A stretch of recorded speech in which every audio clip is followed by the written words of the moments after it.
স্ত্রীর কাছে কিছু টাকা পয়সা বা কিছু ভিক্ষা চেয়েছিলাম, সে আমাকে দান করে নাই। আল্লাহ, আপনি তো বাদশার বাদশাহ, ঠিক কিনা বলেন? আল্লাহ বাদশার বাদশা না? বিচারটা দিয়েছেন কার কাছে? আল্লাহর কাছে। এইবার কিছুদিন যাওয়ার পর, কয়েক বছর যাওয়ার পর, ওই ধনী ব্যক্তি আস্তে আস্তে গরিব হয়ে গেছে। বলেন না নাউজুবিল্লাহ। ওই ধনী ব্যক্তি গরিব হয়ে গেছে, এমনকি তার স্ত্রীকে পর্যন্ত তালাক দিতে হয়েছে, কারণ তার ঘরে কোনো ধন সম্পদ নাই, টাকা পয়সা নাই, সে গরিব হয়ে গেছে। গরিব বানানোর মালিক কে? ধনী বানানোর মালিক কে? আল্লাহ। এইবার ওই স্ত্রীকে তালাক দিয়ে দিয়েছেন।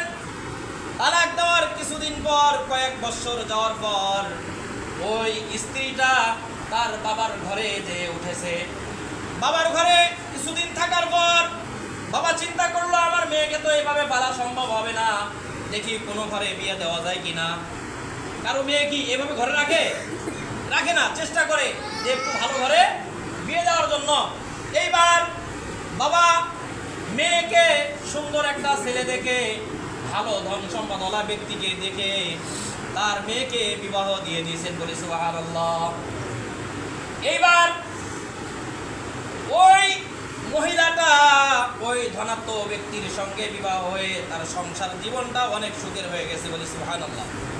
আগের স্বামীর সংসারে অনেক কষ্ট করে এসেছে, টাকা পয়সা ছিল না, ধন সম্পদ ছিল না, আগে ছিল, কিন্তু সেগুলো সব পরে কি হয়ে গেছে? শেষ হয়ে গেছে। পরে তাকে অনেক কষ্ট করতে হয়েছে।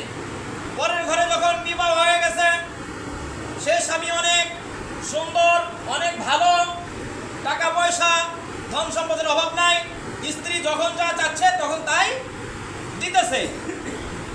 আল্লাহ পাকের খেলা, স্ত্রী সুন্দর, ওই বাড়িতেও সুন্দর আইটেম রান্না করেছেন। পরের স্বামীর ঘরে সুন্দর আইটেম রান্না করেছেন খাওয়ার জন্য। এমন সময় ওই যে আগের স্বামী, যে স্বামী ফকিরকে তাড়াই দিছিল, ওই স্বামী ভিক্ষুকের বেশে ভিক্ষুক হয়ে, চেহারার কোনো সুরত নাই, খুশকো খুশকো চুল, শরীরের মধ্যে ময়লা, জামা কাপড় ছেঁড়া ফাটা। এই পোশাকে তার ওই স্ত্রীর বাড়িতে আসছে। সে তো আর জানে না এটা তার স্ত্রীর বাড়ি, তার স্ত্রী ছিল যে, এটা তো আর সে জানে না।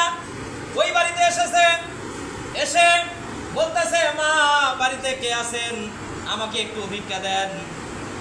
তখন স্বামী বলতেছে, পরে স্বামী আর কি বলতেছে, বিবি তুমি এখানে থাকো, তোমার কষ্ট করার দরকার নাই, আমি ভিক্ষা দিয়ে আসি।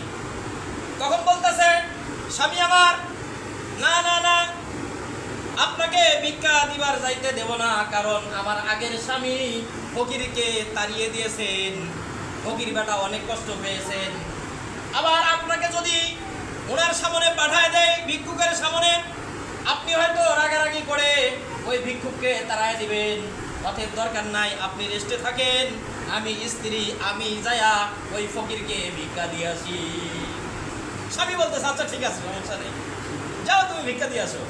এইবার স্ত্রী কিছু ভিক্ষা, কিছু টাকা অথবা চাল, যেটাই হোক, একটা ভিক্ষা নিয়ে, যেটা দেওয়ার দরকার, এরকম কিছু ভিক্ষা নিয়ে ওই ফকিরের সামনে গেছে। যায়া যখনই চোখে চোখ পড়েছে ফকিরের, স্ত্রী তো চিনতে পারবে কি পারবে না? পারবে। স্বামীর যতই চেহারা খারাপ হয়ে যাক, যতই উস্কো ফুস্কো হোক, যতই পাগল হোক, কিন্তু